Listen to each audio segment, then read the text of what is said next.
Coraline is a beautiful story about a blue-haired girl that finds a new interesting world that is centered around her. At first this seems like an amazing place to live in, but the more we learn about this world, the more unsettling it gets. I'm going to talk about why Coraline is so scary compared to other kids' stories. At first thought, people think the antagonist or almost monster looks scary, but there is so much more to it. It's all about contrast and relativity. Let's take a look first of the perspective of a child. As a child we have certain needs that need to be met. Otherwise we cannot grow and thrive. These needs also have a hierarchy, and this is proven psychology. This is Maslow's hierarchy of needs. Needs have to be met at the base, as these are the fundamentals. First we have physiological. This means physical necessities like food, water, heat, clothes, shelter, sleep, and more. When we look at Coraline, these are all met. So let's move on to the next one. Safety. This one explains itself. A child needs to feel safe, which Coraline does. But we'll come back to this one. Belonging and love, which Coraline has, but not fully. She has friends, family, trust, and acceptance. Although she is cut off at the start of the movie from her friends as they moved, but this ain't a problem normally. Next, esteem. Coraline has lots. The way she acts is definitely fine. Self-actualization, she is on the way of getting, but this is more a part of puberty, so we won't focus on these at all. Coraline has all met these parameters to be happy and to thrive in her environment, but she lacks attention from time to time, which we see her crave in the first part of the movie. This is also what leads her away from all these good things, as she wants to be fulfilled. But this all happens subconsciously. But it still leads her to that damn door. That little door has so much more meaning than you actually think. But again, we'll come back to this later. Let's progress the story a bit. In Coraline's pursuit to attention or excitement, she gets lured to the other world. This is fine, as she is getting the attention she needed from the other mother. She gives her better food than in the real world, and again, that sweet attention every child craves. Coraline's other father is programmed for the same reason, to show that this new world she's in is exciting and fun. And in all aspects better than her boring life at home. Instead of two workaholics, we get a singing and dancing father that only sings about his daughter, and loving mother that lives to nurture and feed her child. This is any child's wet dream.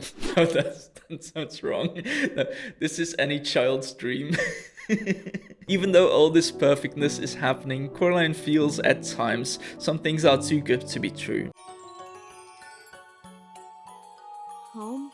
And she's right, but she's on her own in this situation, so she consults the most relevant person that she can find, her real mother. She doesn't believe that this all happened as any sane person would, and says she must have dreamt it, which only confirms Coraline believes that this is harmless and not dangerous. In the real world, we get portrayed more of that contrast I was talking about. See, the boring Mr. Babinski. By the way, just a fun fact from the movie, the medal he's wearing is the medal they gave to firefighters that helped in the Chernobyl disaster. That's probably also why he's blue. What is wrong with you?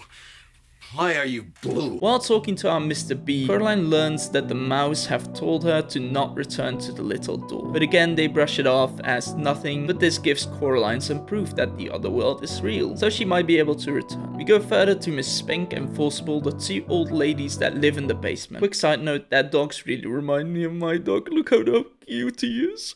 At Miss Spink's and Forcible, she has her tea leaves read with two opposing readings. Miss Spink says that she's in grave danger, as she sees a peculiar hand that wants to grab her. Further, Miss Forcible tells her a mysterious beast is coming her way. After Coraline leaves the two ladies, she also sees YB. He also says that the Pink Palace is dangerous, according to his grandma. Even though Coraline is warned multiple times, she still sneaks some cheese from Mr. B, so that the mouse that led her into the little door would come back, which absolutely works, as she's back in the door the same night. This time she gets treated with the same day, but better in the other world. First, she goes to her other father that is gardening an exotic looking garden made as the face of Coraline. Dinner then happens, and after she meets a familiar face but with buttons. It's YB, only he can't talk, so he's a perfect listener for our misunderstood and never listened to Coraline. Together they go to Mr. Babinski. Both her and YB were treated to a show and entertainment. Maybe this is contrast I was talking about, but no. Yes, this is very different to the real world, but contrast is the opposite, which the real world is also good to be at. Only a little boring, but boring is safe. She goes to sleep and wakes up in the real world again. Coraline also starts getting angry at her mother and father as they don't allow her to do certain things like buy fun gloves to wear to school or get cool clothes. The doll sees this again, and you can guess what she will get later. While her real mother goes food shopping, she goes and takes a look at the little door, but something's different this time. It isn't a brick wall. This time the portal is open, so she can't pass on another good time, so she enters. Immediately she is greeted with a box full of cool clothes and a lot of tasty food. She then meets the cat outside, the real cat, who is able to travel between the two worlds without going through the little door. I come and go as I please.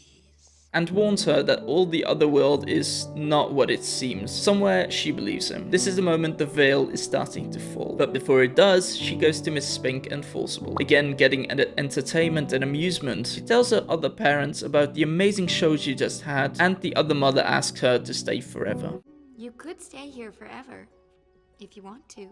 She asks Coraline to have buttons sewn into her eyes. Now this is the moment of dread. She knows something is wrong and realizes she hasn't been in some fantasy world. She's in the web of the spider, not yet caught. This is what I meant by contrast. The moment of realization that this world is a total opposite of home. Perhaps a little fun, but malicious. She of course refuses the buttons for now and wants to go to bed so she can return home safely. When she falls asleep and wakes up again, she's immediately relieved, but then she looks around and notices she's still in the other world. This is a reason why the movie is so scary. Coraline is in the other mother's world, and all of the other world is dangerous. So coming back to Maslow's theory, the second fear of the pyramid is gone, so all of the above as well. This is an innate fear that all children have, as children are way more susceptible to these changes, but she can't give up hope yet and decides to confront her other father. He tells her that the other mother's strength is his strength also. He also talks in a slowed voice and with slurred speech.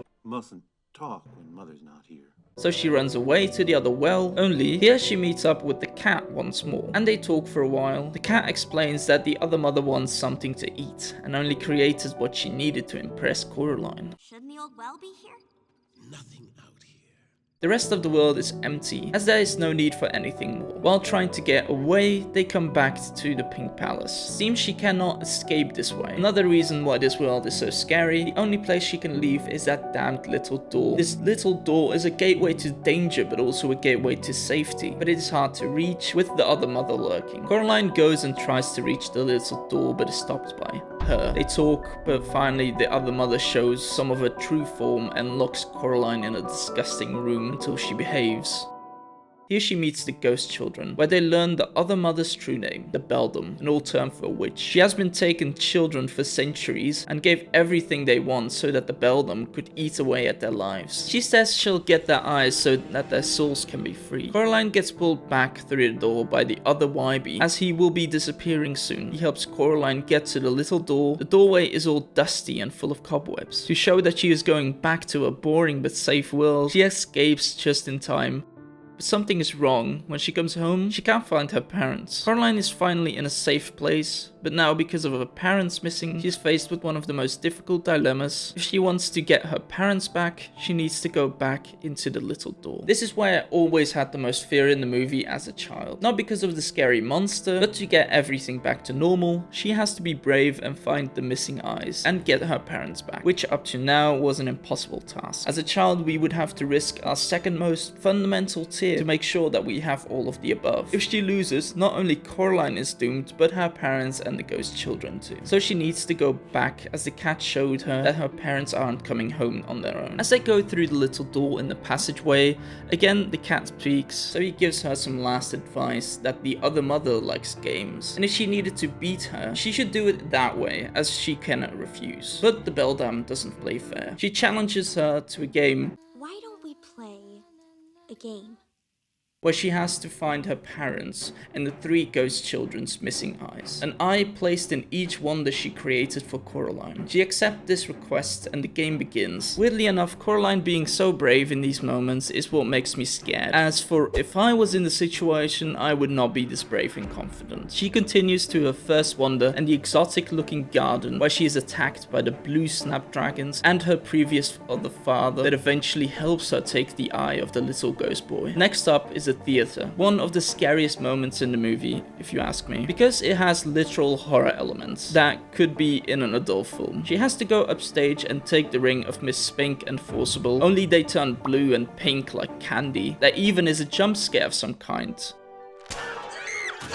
because the 2 ladies wake up and attack Coraline, but this time she outwits the ladies by getting the bad dogs to attack her. Another eye is caught. After that victory, she goes to Mr. B's apartment. There she finds Mr. B's clothes talking to her. He crawls right back into his tent. There we see Mr. B sitting on a lot of cheese, like one of his jumping mice. Then he's revealed to be the jumping mice that turn into rats. She finds the 3rd eye, but the rats were too much. Luckily the cat comes to the rescue and gets her the 3rd eye. Now the only thing she needs is her parents. By the way, the cat and Coraline talked about her being able to walk around the world, and when she takes the eyes, the world turned grey and disappears. It's almost like the eyes are needed to be able to build more of the world. Maybe that is why she wants them so bad. Now Coraline has to fight the Beldam. Again, so much courage is needed, and courage isn't really something a child comes with. In the real world, children have to be protected. Another reason why this movie is so scary, as Coraline is on her own. Plus a cat now though. I think we all know what happens. Coraline throws the cat at the Beldam's face and sneaks her parents who are in the snow globe into a satchel, and the floor turns into a web as the Beldam was blinded by the cat. This is maybe a little nitpicky, but because she resembles a spider, she could also trigger some people. But she survives and gets back to the real world with her parents and the 3 ghost children eyes. Thank you for watching the whole video. A like would be appreciated, and comment maybe next movie I should talk about. Thank you for watching and goodbye.